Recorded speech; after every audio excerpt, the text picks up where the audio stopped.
Y'all ever been down so bad for prison trade? Well, this movie is probably about you. The movie begins with Ruby visiting Derek in prison, already mid-argument.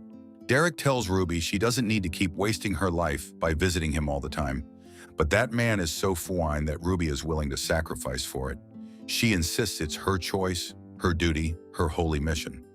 Ruby doubles down, reminding Derek that if he keeps his head down and racks up those good behavior points, he could be out in 5 years. Despite the seemingly depressing setting, the two of them look hopeful. 4 years later, and Ruby is now a nurse visiting her mom. Her mother is disappointed in Ruby for wasting her life, that she's throwing everything away for a man who can't even stay out of trouble. Ruby's day-to-day life is a grind.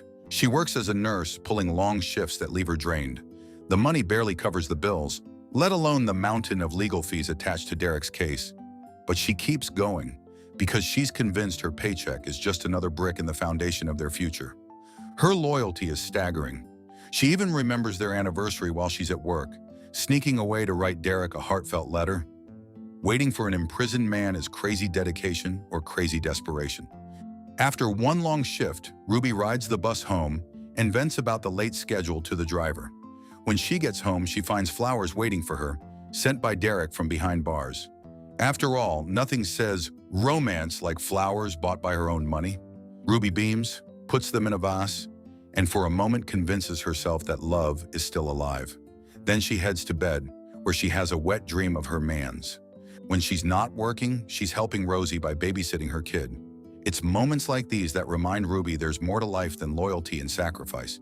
But Ruby's devotion is constantly tested. Enter Gina, Derek's baby mama. Gina corners Ruby like a bill collector one night, demanding money. Ruby, polite as ever, promises to get it to her soon, explaining things are tight because her vag hasn't been stretched with Derek being in prison and all. However, Gina doesn't care. She tells Ruby to hurry up because she needs the money to support her child, though from the way she says it, it sounds like she's going to use it to snort some coke.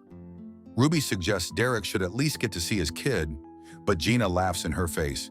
She calls Ruby dumb, basically saying that if she were in Ruby's shoes, she wouldn't let her man within 10 feet of another woman. When she gets home after that, Ruby checks her mail and nearly collapses from joy. A letter announces that Derek qualifies for early parole. It's the miracle she's been waiting for. Tears stream down her face as she rushes to Rosie, who hugs her. For the first time in forever, Ruby allows herself to believe the sacrifices are paying off. By the weekend, Ruby visits Derek in prison, buzzing with excitement. She tells him the good news, expecting him to leap for joy. But Derek? He doesn't look happy. He doesn't even look relieved. He just sits there, calm and distant. Girl, that man probably had the best gay love poking and doesn't want to leave. Ruby notices a scar on his neck, immediately alarmed. She asks what happened, her voice trembling, but Derek brushes it off. He swears everything is fine, then leans in with that same slick charm he always uses. He whispers sweet words, reminds her to focus on the good, and just like that, Ruby lets herself be soothed by his sweet, sweet, luscious lips. Soon after, Ruby takes Rosie and her child to the beach to watch fireworks. It's a rare, peaceful evening, the kind of night Ruby desperately needs. As they pack up to leave, a man calls out to her. It's the bus driver, Brian. He smiles, introduces himself properly this time, and even invites them to join a small gathering nearby. For a moment, Ruby freezes. There's warmth in his voice, an ease she hasn't felt in years. But Ruby, true to form, panics. She declines politely, saying she has to work. Brian nods, understanding, and lets her go. Ruby walks away, clutching her excuses, but the moment lingers in her mind. That's a good man, Savannah. Days later, Derek stops answering her calls. Days stretch into silence. Ruby tries to convince herself it's nothing, but her gut screams otherwise. Then she learns the truth. Derek was in a fight. Just like that, his early parole and her dreams are shattered. All her sacrifices, all her work, suddenly feel meaningless. Ruby is furious. While babysitting Rosie's kid one afternoon, Ruby gets another surprise when her mother suddenly shows up.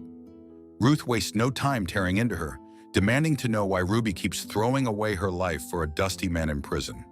She tells Ruby she's blind, that she's wasting her youth, that she's sacrificing everything for someone who won't even protect his own chances at freedom. Ruby tries to argue back, but her voice falters. Deep down, she knows her mother isn't wrong, and so she stays there, quietly absorbing every painful truth. Not long after, Ruby crosses paths with Brian again. This time, he takes another shot, inviting her to a bar. His approach is gentle, hopeful, like a man genuinely interested in getting to know her. But Ruby shuts him down immediately. She flashes her wedding ring, reminding him she's married. "Girl, is that husband helping you pay them bills?" Brian looks embarrassed, apologizing. He admits he thought the ring was just a decoy, something women wear to keep creeps away. Ruby walks away, convinced she's done the right thing, but her face betrays her. She's tired, she's lonely, and most importantly, horny AF. Then Derek finally calls. At last, he tells Ruby not to worry, that he's fine, that he's doing everything he can to stay out of trouble so he can be with her again soon. It's the same script, recycled promises, a performance he's mastered over years of practice. Ruby swallows it, clings to it. Because if she doesn't believe him, then what's the point of everything she's done? But her devotion runs headfirst into the brutal reality of the legal system. Ruby meets with Derek's attorney, who drops a bombshell. Unless Ruby coughs up the entire retainer up front, she's off the case. Ruby, stunned, reminds her she's been paying monthly, that she's been scraping by to keep this whole circus going. But the attorney doesn't budge. Ruby, on the verge of breaking down, decides to call the manager by barging into a meeting. She bargains, pushes, and negotiates with desperation. Finally, the lawyer caves and agrees to settle for half the retainer up front. Half is still brutal, though, and Ruby doesn't even waste time staring at numbers she doesn't have. She just swallows her pride and goes straight to the one person she swore she wouldn't ask. Her mother. Ruth, sharp tongue and all, still answers the call. Because at the end of the day, no matter how badly Ruby's dumb choices frustrate her, she's still her daughter. Ruth gives her the money, but not without a reminder. She tells Ruby to keep holding her head up high, even if life keeps trying to knock it down. It's tough love, sure, but there's love in it all the same. Ruby takes the money quietly, her pride bruised, her heart heavy. Finally, the day arrives, the parole hearing. Ruby attends dressed carefully, every detail screaming, "Supportive wife." She sits in the audience, eyes fixed on Derek, silently praying this will be the moment everything changes. But then comes the revelation that crushes everything. Charges for Derek surface, but their lawyer manages to brush everything aside. Except for one surprising information. He's been unfaithful. Not with some stranger on the outside, but with a female prison guard. Trifling. Ruby sits there, shattered. Her sacrifices, her devotion, her blind loyalty, all for a man who was sneaking around breaking a prison guard's back. It's her breaking point. The world she built around the foin, Derek, collapses. She can't breathe, can't think. Years of pain, humiliation, and exhaustion finally catch up to her. And for the first time, Ruby allows herself to imagine a life beyond Derek's Big D. On the verge of collapse, she does something she never thought she would. She goes to the bar Brian once mentioned. The decision feels reckless, foreign, but also liberating. And when she walks in, it doesn't take long for him to notice her.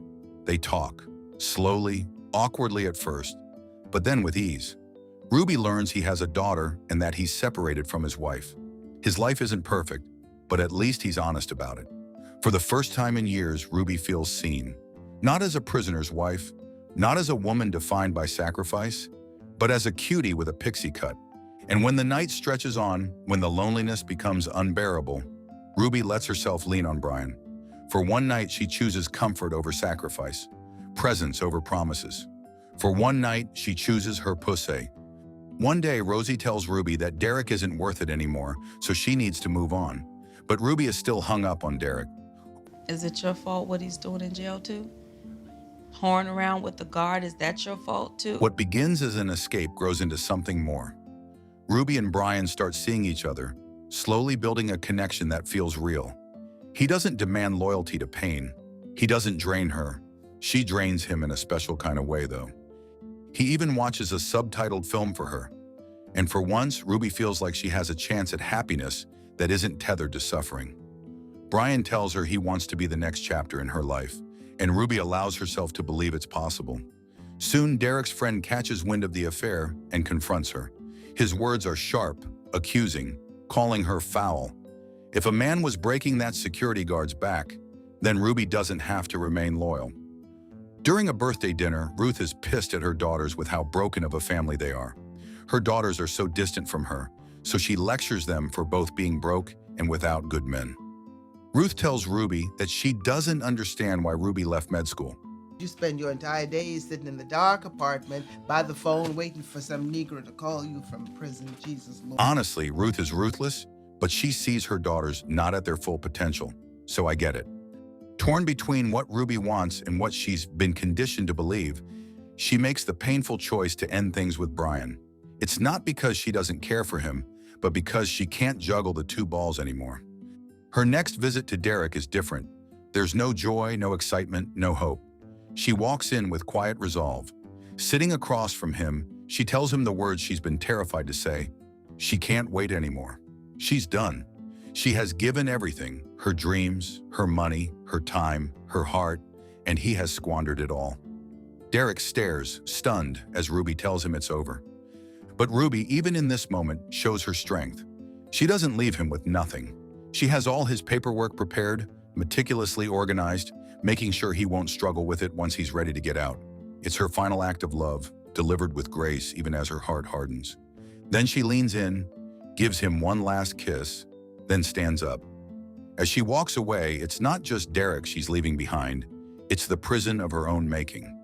In the end, Ruby writes Derek one final letter, but this isn't the kind of letter she used to write, filled with devotion and sacrifice. This one is different. It's a letter of closure, of liberation. She tells him she's moving on, that she's choosing herself, that she's finally free. It's not angry, not cruel, just honest. And when we see Ruby after, smiling, truly smiling, it's clear. She's lighter. She's free. After years of waiting, of giving, of losing herself, Ruby finally steps into a future that belongs to her. Derek may or may not get out of prison, but Ruby, she's already walked away from hers. Honestly, what a touching story that is a reminder to us all that if the relationship isn't serving us or it's holding us back, then you should probably leave before you waste too much of your time and yourself. What did you guys think of this one? Would you stay with the Foyne, Derek? If you like this video, make sure you subscribe and turn on notifications because YouTube isn't recommending my videos. So, if you like to watch more foolishness, you can click here or here.